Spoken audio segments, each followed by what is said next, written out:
Insert your power cord.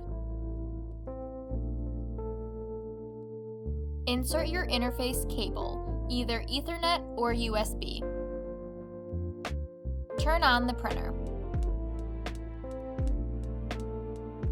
Select Menu, Media Setting, Media Source, and ensure internal is selected if you are using rolls. If you are using fanfold labels, select Rear Feed. Open the paper cover. Remove the spindle from the printer. Load the roll paper on the spindle and fix it with the flang.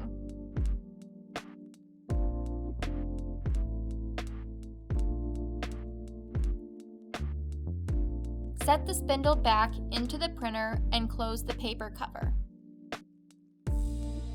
Press pause.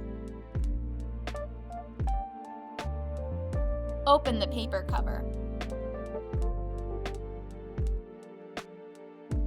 Feed your labels into the printer and adjust the paper guide to the size of the label.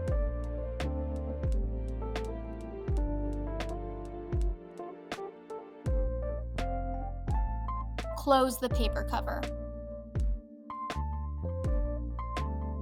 Hold down the feed button until the leading edge of the labels touch the table the printer is on. Remove the labels from the liner.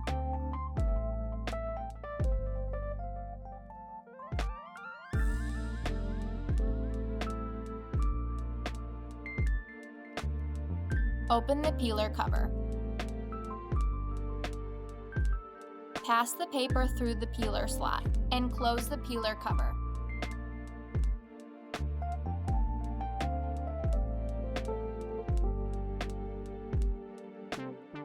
Press pause.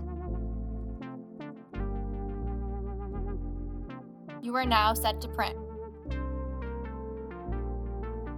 In need of accessories, ink, or labels for your Epson C6500P? Visit smithcorona.com or give us a call at 1-800-875-7000.